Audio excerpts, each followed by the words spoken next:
Hello, everybody, and welcome to a very special Thursday night edition of Cincinnati Soccer Talk. You might be saying to yourself, why am I seeing Jason on my screen on YouTube talking on Cincinnati Soccer Talk? We didn't have a midweek game, and normally that's the only time you see us have a Cincinnati Soccer Talk on midweek, but we have another thing to talking about coming up in just a few weeks here in Cincinnati, and that is, of course, the Club World Cup. And one of the people who is going to be visiting the Club World Cup is our good friend, Tom Franklin, the soccer zombie himself. If you're not following him on YouTube, I suggest you do so. He has some superb content out there on YouTube talking all things American soccer.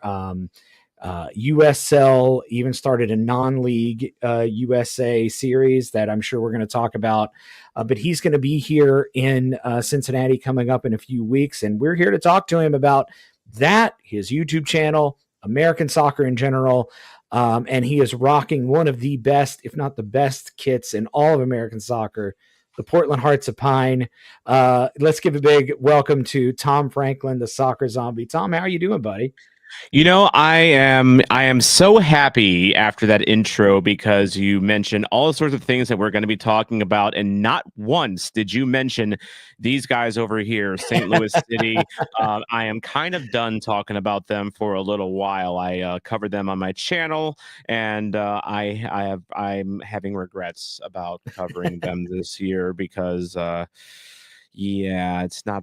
I mean, we were basic. I mean, I think at this point we are an LA Galaxy away from like the wooden spoon race. Honestly, it's not pretty. Um, we were talking a little bit about that off air, and if you all don't know, obviously Tom is from St. Louis City fan. I will say, as an FC Cincinnati fan and as someone here in Cincinnati, I wanted to gauge your interest in this because Okay. Cincinnati and St. Louis, baseball wise, we're in the same division. The Reds Yes. and the Cardinals play each other a million times a year. I am an advocate of MLS having a central conference Yes. just because I think St. Louis and Cincinnati should play every year. I agree. And not only that, but like multiple times a year. Like, the deal is, if you're in the same conference, you get one home, one away. Yeah. I mean, last year, I mean, up until last year, we had 3 games against Mhm. Sporting Kansas. And, it would be, last year we went to Kansas twice. First year we went to Kansas once. They came to our place twice. And then we once last year, and then San Diego came along and balanced the conference out, so now it's just 1-1. But like, yeah, like I was thinking about that because St. Louis plays Chicago in August, and they're in Chicago, and it's the first time we're back in Chicago since 2023, and I'm like, man, this would be a great road trip for St. Louisans and even Chicago fans to come down to Yeah. our place. It's lots. One of the things that I face because I travel and I cover games. Like I'm going to Colorado this weekend actually for St. Louis and Rapids, and it takes a lot of effort to travel in this country Yeah. because it's just so big and it's so massive. And like, nothing against San Diego, nothing against any of the LA teams, any club on the West Coast. I am making plans to being in Vancouver and Seattle later this year, but I have to like plan my life around those trips because it is an exhaustive process to get up to the Pacific Mhm. Northwest. Whereas I would gladly trade that for Cincinnati, Columbus, Nashville, Chicago in the same division as us, and maybe KC and Minnesota. It would mean a lot more rivalries besides just the one that we have right now in St. Louis, which is KC. I think we could build a legit rivalry with Chicago. We could build a rivalry with you guys Yeah. because as anyone that watches baseball knows, there's not a lot of love lost between Cardinals and Reds fans, and I just don't think a rivalry is ever going to happen with the Whitecaps, Yeah. with St. Louis, but like it could happen if we get a few more regional rivals. I am a big proponent of the Central Conference. Yeah. And Cincinnati and St. Louis, you got that USL history there with Yes. St. Louis FC, I think is what it was at the It time. was St. Louis FC. Yeah. Yep, and I know those two fan bases don't like each other very much. Yeah, Jibby Fall putting up, I think it was like 4 goals on St. Louis, and then St. Louis knocking. MLS version of FC Cincinnati out of the U.S. Open Cup, and then Oh, we um, love talking about that. yeah, and then I was actually at the first time we went to St. Louis, and y'all kicked our butts, something like 5-0 after like a 2-hour tornado uh, Oh yeah. warning. Yeah, I was at that match. That was a lot of fun. That was Um, one that I missed, but I know yeah, my stepbrother took my tickets, and he was telling me about how he had to like hunker down in a basement, because they wouldn't let people in the stadium. It was kind of a mess that yeah, like that whole game was, but once the game got going, it was fun for yeah. us. Well, the supporters group for FC Cincinnati got in the stadium. Oh, And as soon as the warning hit, so they put us in that the Michelob Ultra Lounge or whatever that oh, the Ultra party Club, deck. yeah. Yeah. And so we were in there getting, well lubricated for two Mhm. hours before the match started, and then it was just a complete disaster. But Yeah. Tom, you have kind of quickly created a pretty solid following on YouTube. Give us a little bit of history, like what is it that brought you to soccer in general, and then like what is it that motivated you to kind of kick off this YouTube channel?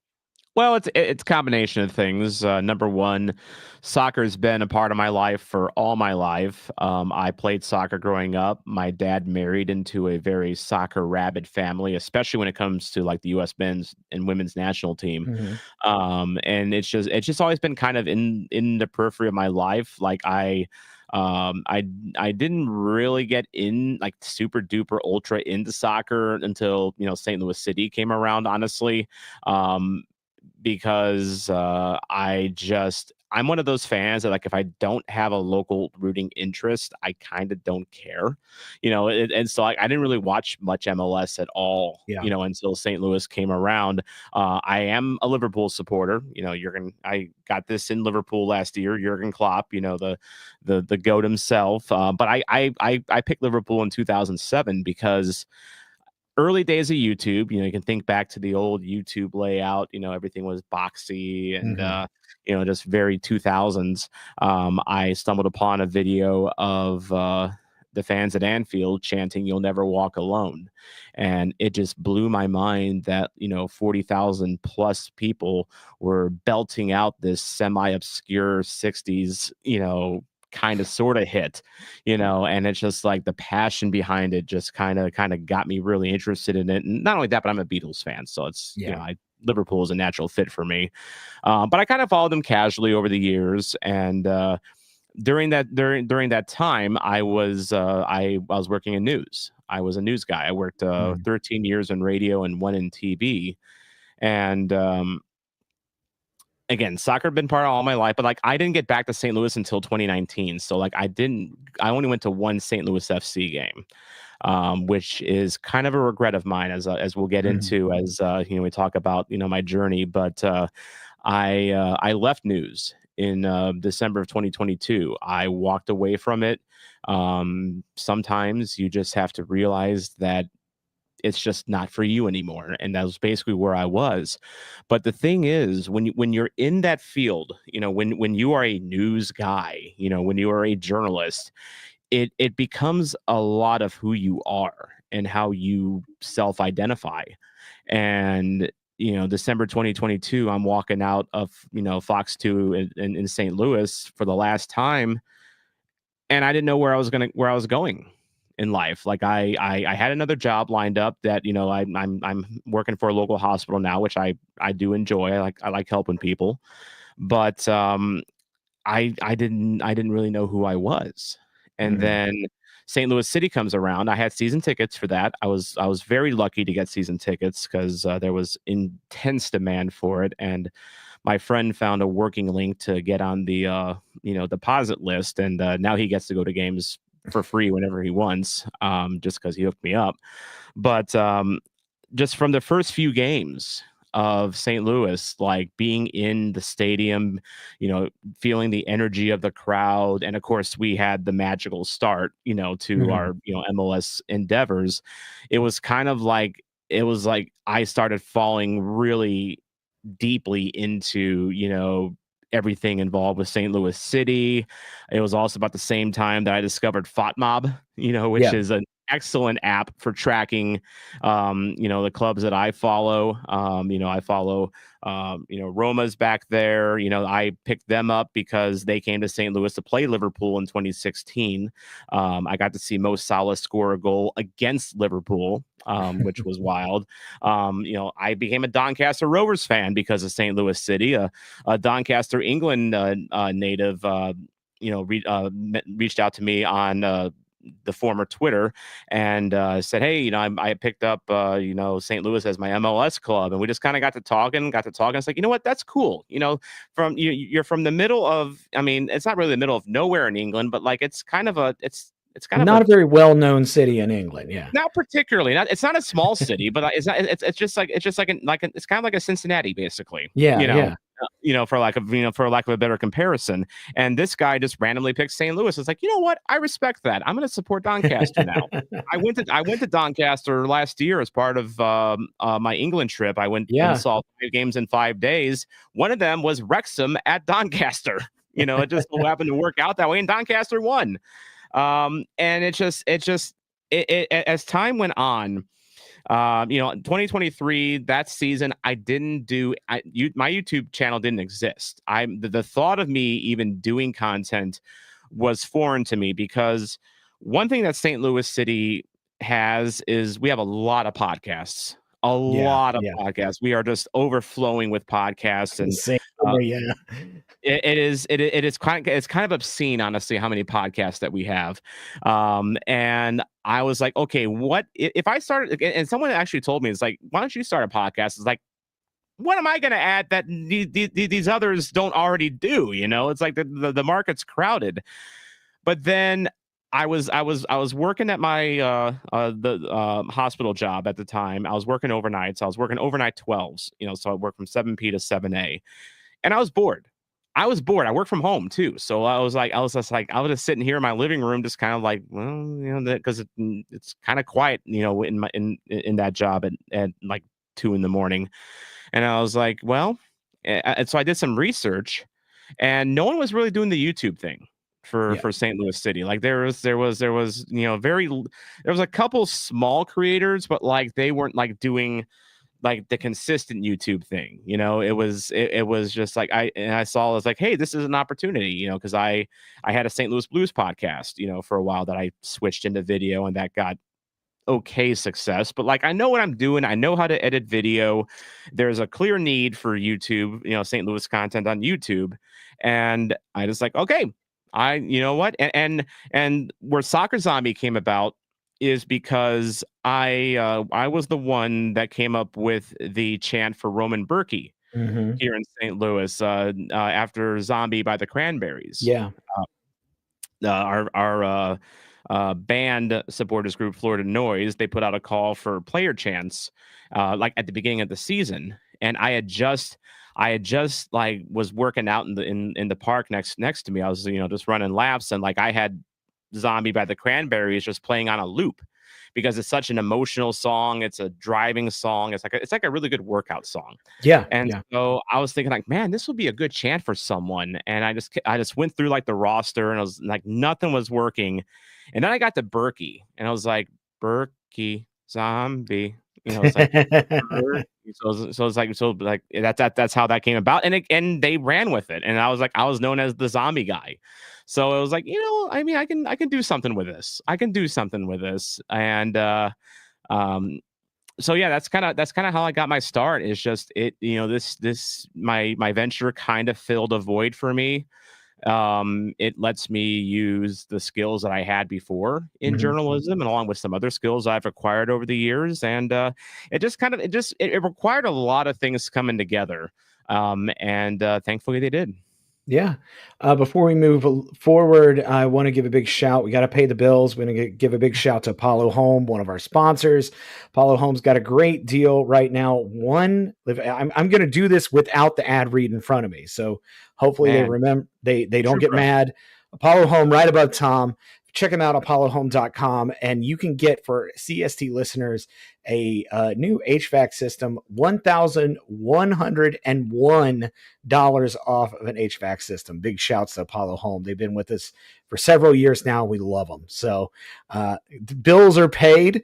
Tom, I bumped into you at the Commonwealth Cup down in Louisville. Lame name, by the And, way. huh?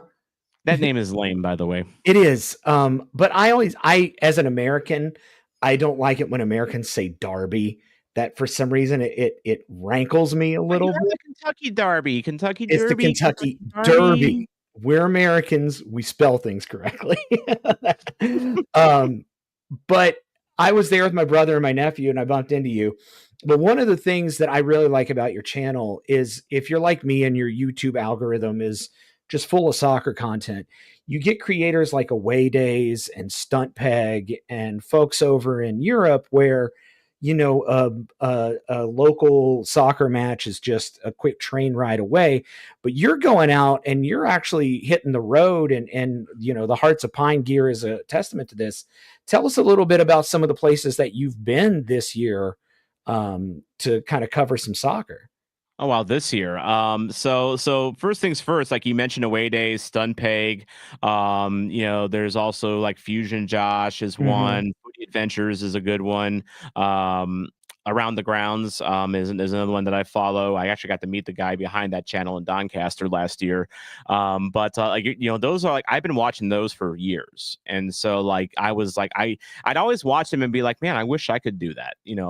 Like just do what they Mm-hmm. do, and of course I'm immensely jealous of them because they live in a geographical footprint that's basically about the size of Michigan, Yeah. and they can get around very easily. But what got me started, so like I was vlogging St. Louis games for like just it was just kind of on a whim. It was well received, and um my first vlogs were kind of rough, honestly, but like, I've gotten better with time and practice. But then when I went to England, which my main reason was going just to see Liverpool, because like I wanted to Mm-hmm. check Anfield off of my bucket list, and I just added games around it.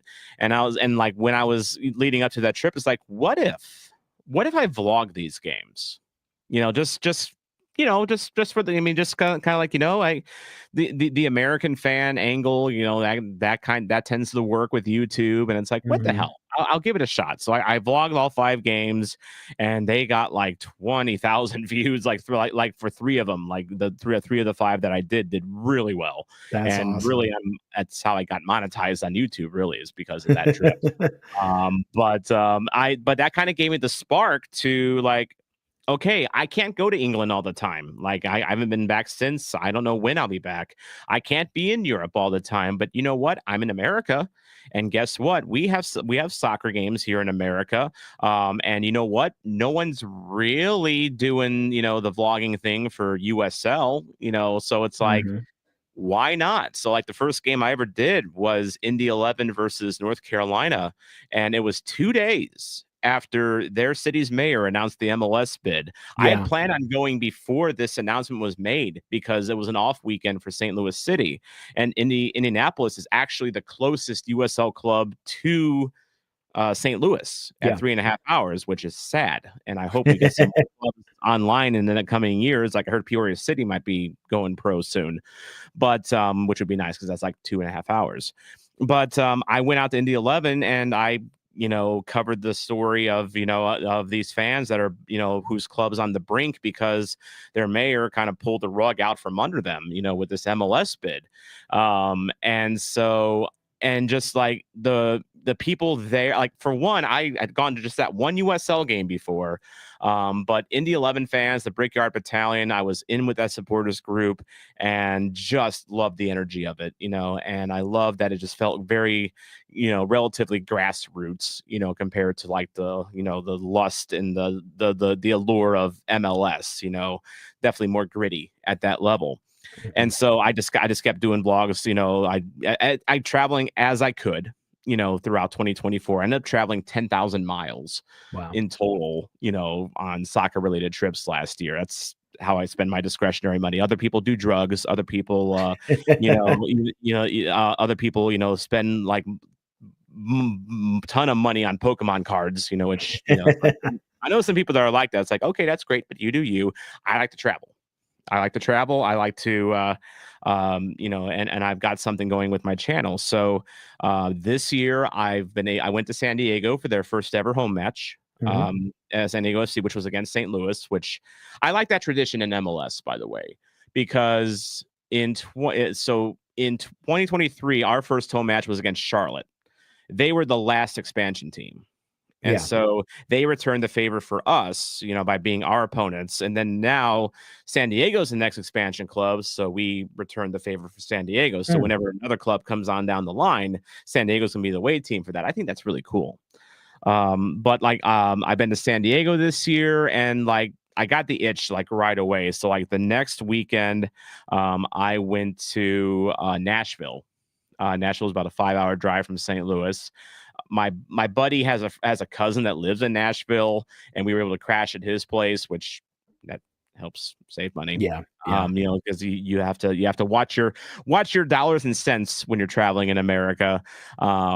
I went to Lexington that month for Lexington SC, and that video was interesting. Yeah. Lexington was interesting because nice stadium, although very, very, very modular, very like Yeah. almost like Cloud City, kind of like a vibe to it. Very empty Yeah. because they just don't have much of a fan base there yet. But I enjoyed it. I still enjoyed it. I meant really good. I mean, it's just like it's an example of like how people get an impression of a place just based on, oh, there's no fans and it's this or it's that. But then when you go there and like you actually meet individual people and fans that are trying to you know get something going, it's like you get a different perspective. Yeah. And so that's one thing I enjoy about what I do is I know like you can't just pick up and go to Lexington or Portland or Rhode Island, and a lot of people are in that kind of same boat.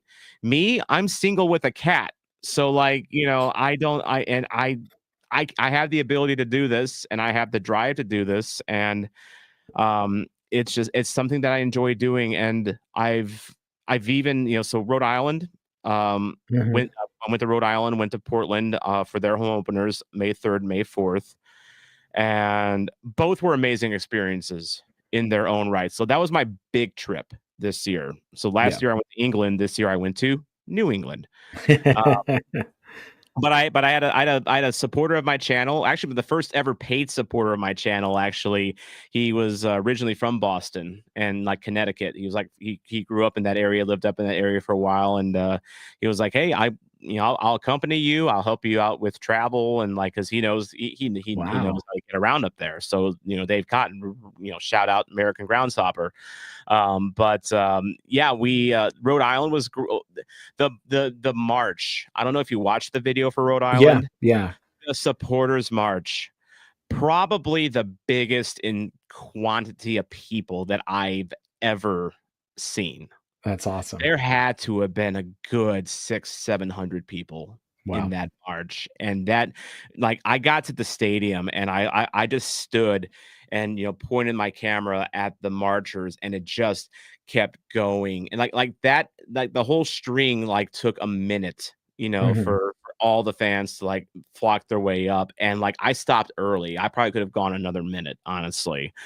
Um, my favorite part of that video, so it was a really nice day in Rhode Island. It was they play in Pawtucket, which is basically you throw a rock and land in Massachusetts. Yeah. But it was a really nice day, really nice weather, kind of on the warm side. I was worried about getting a sunburn actually, and but towards the end of the game, clouds roll in. Well, the clouds had rolled in like already, like for the second half, but like it wasn't doing anything. And I was looking at the radar. It looked like what was going through was going to pass us. And then we get to stoppage time, and the heavens open up. And I'm not even on the supporter side. I'm on the other side. I'm on the south end, and I swear no one left No one left their seats. They were all just like singing in the rain, dancing in the rain, chanting in the rain, having the absolute time of their lives. It was magical. And quite frankly, as someone that is a content creator, I was kind of glad something like that happened, because it was a 0-0 game. It was no one. No, I mean, it was. I mean, they played San Antonio. San Antonio kind of played bunker down ball for most of the game. Rhode Island had like 7 starters out for injury, and like it was like they were trying, they just couldn't ever. San Antonio's goalie had a good game, but it was great. Although I wasn't glad actually it rained, because turns out by the time I got to Portland, my shoes were falling apart. Oh no. Yeah, so I guess at Rhode Island, like during the storm, I guess some liquid or rain got in between the sole and the rest of the shoe, and like I guess like the moisture was starting to force them to separate. So Yeah. like I remember getting off the train in Portland, Maine at like 1 a.m, because we took it up from Boston, and like my right shoe could talk. Like you can just open it up like an oyster almost. It was pathetic. So we had to make an emergency run to Famous Footwear the next morning for Portland, Maine. Portland, Maine. Portland Hearts of Pine. Did it have the energy of Rhode Island? No. Was it wholesome as hell? Yes. Yeah. Like it was full house. Both places were full houses. But everything you've ever thought Maine could be was basically what I experienced. Yeah. Yeah. Really nice people. Your base, even Portland's still kind of, in the pine tree woods. You had like all the little merch stands like were just very like Maine themed. It looked like it looked like you plopped a professional soccer team in the woods. You Did know, you at least have a lobster roll while you were there? when I was at Rhode Island FC, I did. So Okay, good. shout out Rhode Island FC. So when I had media credentials for both games, and both teams fed me. Rhode Island FC, their way of feeding me was they gave me a voucher to use at any one of the concession Yeah. stands. And so, I'm looking around in the concession stands. I'm seeing like your basic nachos and tacos and pretzels and like nothing that I'm like, you know what? I got this voucher. I'm not going to use it on a basic pretzel. I'm in Rhode Island, for God's sakes. And then I go into like the northeast corner of the stadium where they got these $36 lobster rolls. And I'm like, I think I'm going to use one on, I think I'm going to use my voucher on this. And they let me use it. And it was fantastic. That's awesome. Well, Yeah. the reason that we as Cincinnati Soccer Talk have you on is because you will be coming to Cincinnati here June 15th. Am I right in that? Yes. June Yeah. 15th. It's June a Sunday. 15th. TQL Stadium is hosting several games for the FIFA Club World Cup. June 15th, 18th, 21st. That's the match I will be at, and 25th. So we have Bayern Munich, Borussia Dortmund, Pachuca, Red Bull Salzburg, and Ulsan from South Korea, a team from New Zealand, and Auckland I can't, City.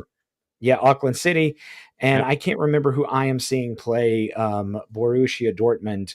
But tell us a little bit about that. Like, this is your first trip to TQL Stadium? By the way, yeah, Dortmund will be playing the Mamelodi Sundowns on That's the who we're playing. 21st. Yeah, Yeah, out of South Africa. They're a power in South Africa.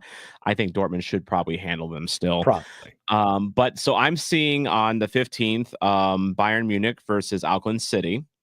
And the reason I'm going to this game is because of my friend Jake. So my buddy Jake, he's been in my videos for a few games. He's a road trip buddy of mine, and he is a die-hard Bayern Munich fan. Like Mm. he loves himself some Bayern Munich. And when the Club World Cup schedule was announced, he messaged me and it's like, "Hey, Bayern Munich's playing in Cincinnati. That is like the closest that they have gotten to St. Louis, to be, for a game. And this will be a competitive game." Tom, get me there because he can't drive. But he's like, Tom, get me there. I will buy your ticket. I will pay for your gas. I will pay for your food. Just please, for the love of God, get me there. And so that's why. And I was interested in covering some Club World Cup games anyway. And so I think that game, it's going to be the second game, I think, in the entire Club World Cup, I Yeah. believe. The opener, I think, is like the day before. And so it's going to be one of the first games. It is going to be a giant against a minnow. Yeah. Let's just face it. I think Auckland City, I think there might even be semi-pro. It, Yeah, there might be. they're not, I mean, they're not a big club at all. So like it might be a beatdown, which is for the video that I'm going to do. I'm fine with that because one problem I have in my vlogs is that I tend to cover games that don't have a lot of goals. So like when I went to Rhode Island, which they gave away these inaugural banners at, by the way, that was a 0-0 draw. When I went to Portland, that was 1-1. And I actually started off going to Louisville City for the Commonwealth Cup. That's where I bumped into Yeah. you, and that was a 2-0 game. Yeah. So but I've covered a lot of 0-0s, 1-0s, 1-1s, and it's just like, okay, maybe I'll get some goals in this one.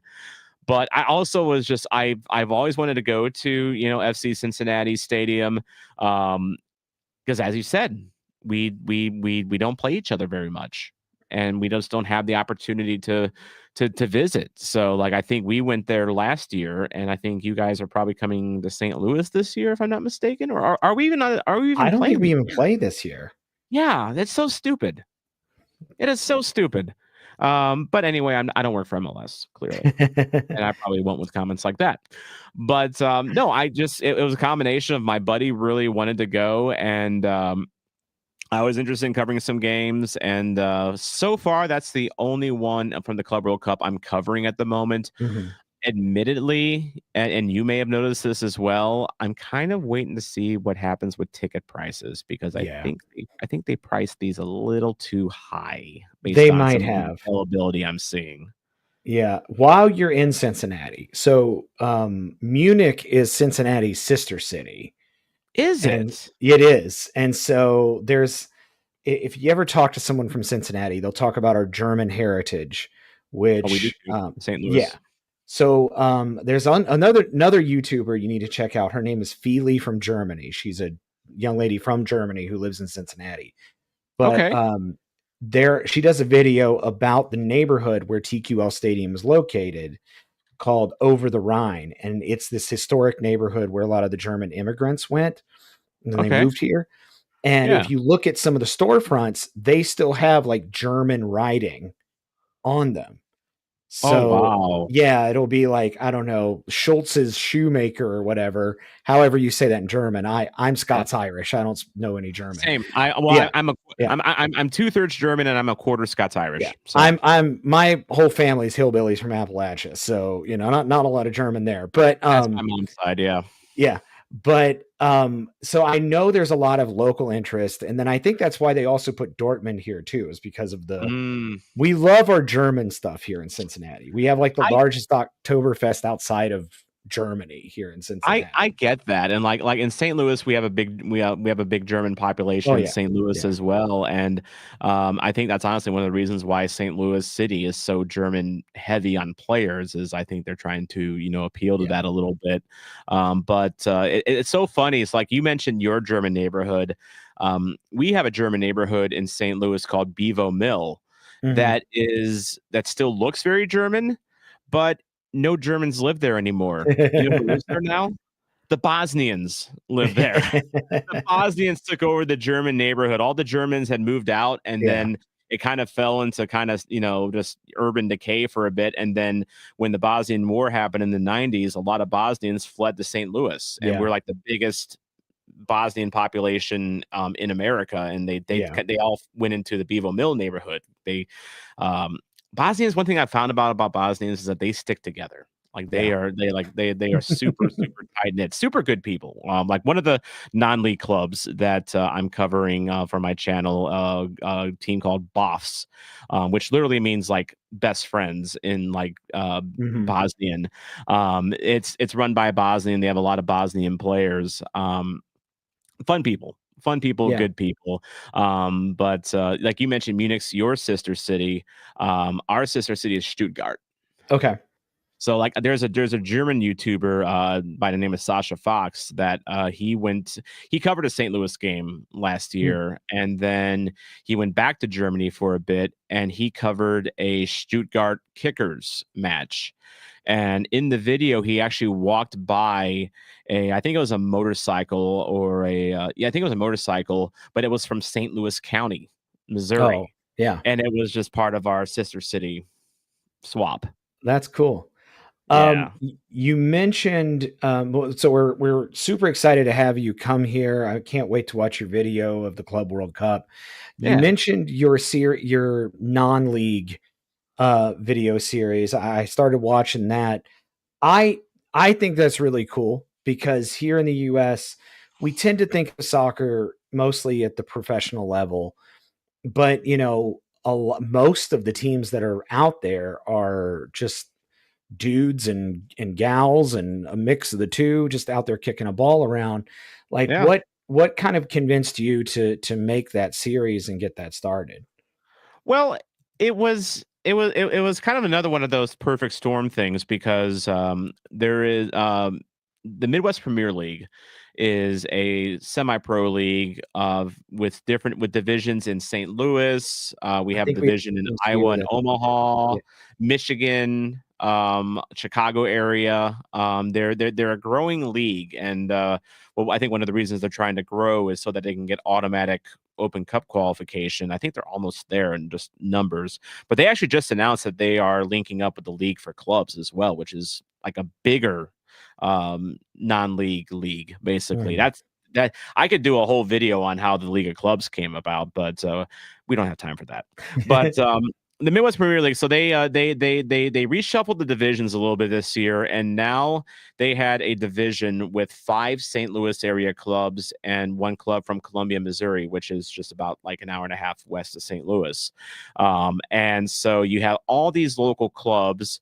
They're all kind of spread out. And I took a look at these clubs, and like you have a couple clubs that are just pure development academies. Like they are purely like the first video that I did was literally St. Louis Development Academy, and they're all under 19s. So like they're all like college freshmen. Some of them may be going into their sophomore year, and they were taking on AFC Columbia, who is they have a lot of older college players, but then they have just some like players in their late 20s.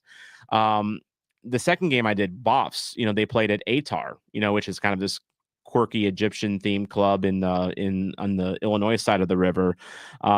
They both clubs kind of have a mix of younger and older players, and it's like I found the league very interesting because I think they're very ambitious. They were also very willing to work with me because I reached out to them about this idea, and they were very keen on just working with me on access and social media, that sort of thing. But for me, like one of my favorite series that I watch on YouTube is Under the Floodlights with Fusion Josh. Mhm. Fusion Josh is another English vlogger, and he started this series where he's going around to the non-leagues of England, and um, I thought it was very noble of him to do because these are clubs that don't get a lot of attention, for lack of a better term, and they don't get. I mean, they have some very fierce local support, but like definitely not widespread. And I think, and I just through his channel, I've learned about so many different clubs and their backstories. Uh, you know, checking out their stadiums. There's a mix of new stadiums, old stadiums. Like old crumbling grounds, like you would old 100-year-old plus places like you would think of in England in the lower leagues. And it's just like, well, and went well for him. And so I'm thinking here in, St. Louis has a big soccer history, a big soccer culture. There's this league where I don't have to leave the city of St. Louis except for when I go to Columbia, to actually cover these games. But there's one thing I also learned is that there's always a story to tell in Yeah. soccer. There's always a game going on. There's always a story to tell. And I wanted to tell these players stories because the motivations for these players to play semi-pro are so different. Like there's players that like dream of playing in the pros, and then there's players that are older and they just want to continue playing because they love the game. And I think that's some of the best stories. Like it doesn't have to be Bayern versus Dortmund. It can be two lower league clubs that Mhm. people didn't know about, that each have their own fun little stories to tell. So and not only that, but like I want to see these clubs succeed. I want to see this Mhm. league succeed. I would love if we could build a non-league culture in America. It's going to take a long time, but like you got to take that first step. And so that's kind of what I'm doing with this series. It's literally called "This Is Non-League Soccer in America." It is very. It's not flashy, but then again, neither is non-league soccer. Yeah. Well, Tom, we want to wrap it up here in just a minute. I've got two questions to ask. The first question is, since you took my dream trip, you went to 5 games in 5 days in Okay. England. I remember watching that video, and my wife, she's good sport with everything.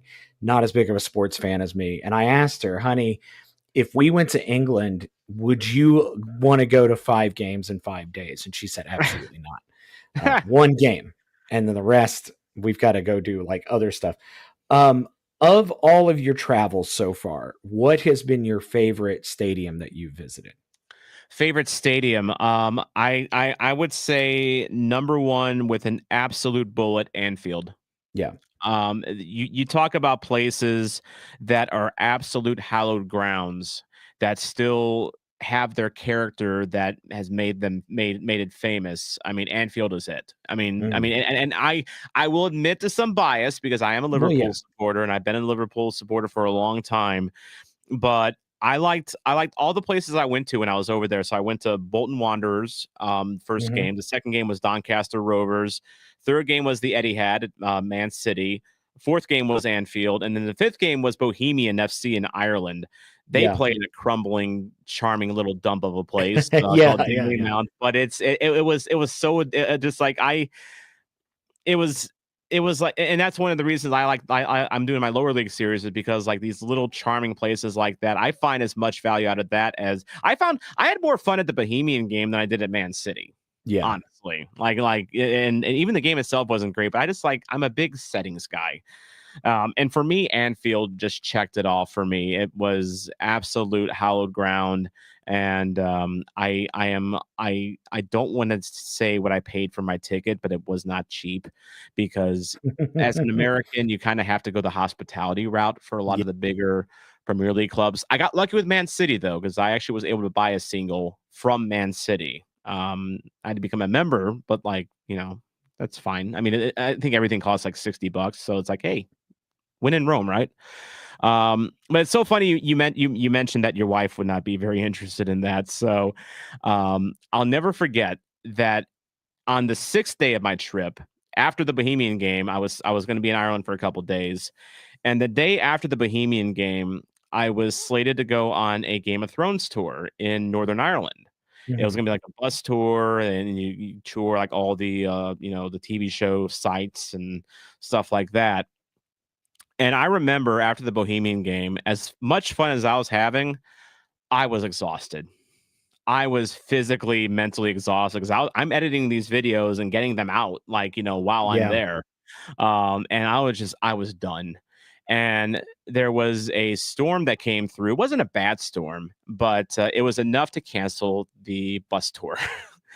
And so I just had a day. So I just had a day to myself where I can kind of kick back and relax. And I was kind of glad for that. And someone that we met in Louisville, Cheyenne, between clean sheets, She's up in New York now, and she was supposed to go to a semi-pro game in Rochester, New York. Mhm. Well, she literally pulls into the parking lot across the stadium from where the game is, and they canceled the game because it was just pouring buckets up in Rochester. And she told me that like she was kind of glad for that. Honestly, she's not even that mad because she didn't admit it, but I think she needed a break too. Yeah, that's awesome. Yeah. Um, Last question is, of course, the business question. Where can people find you if they want to find your content? Where can they find you? So the biggest thing is on YouTube. I am Soccer Zombie on YouTube. I am now big enough on YouTube to where if you just put in Soccer Zombie in the search bar, I'll come up. But my handle is at Soccer Zombie STL. You can also go to soccerzombie.com, which will just redirect you to the Mhm. YouTube. I'm also on Blue Sky at soccerzombie.com. I still have a Twitter account that I sometimes post on. Yeah. Tom Franklin STL is that account. And I also have a Discord. So if I have a Soccer Zombie Discord, so the best way to get into that, I have an invite link that you can click on anytime in any one of my YouTube videos. That'll get you an invite into the Discord. So those are really the big places. I just started Instagram as well. I slept on Instagram for so long. I slept on it for way too long because I only have like 250 followers on there. It's sad and pathetic, but I just got into it like the past couple months, so I'm on there as well, and I believe my handle there is it's Soccer Zombie STL. Okay. Cool. Well, Tom, thank you so much for being generous with your time. We really look forward to having you here in Cincinnati.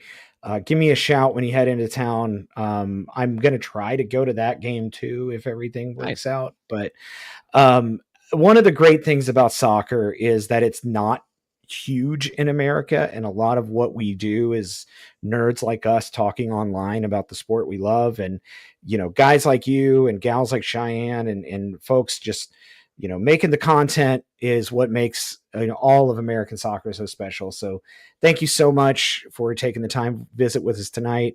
And folks, thanks for watching. And this will be archived on YouTube, so you can watch it later too. So, yeah. And by the way, I have had Skyline Chili before. I lived in Fort Wayne for a while. It's not bad. It's not bad. It's not bad. It's a sauce. I have to be careful about saying that in St. Louis because it's a fun thing to poke at, just as you guys poke at emos, which is fair because emos is overrated. But yeah, I kind of like Skyline. Yeah, I'm sorry, I do. it's fine. It's We fine. had friends. We lived out in Salt Lake City for 8 years, and that's why the RSL stuff's behind me. Ah, And we had friends from Salt Lake come visit a couple of years ago. They never had Skyline, so we take them, and I'm like, okay, it's not what you think.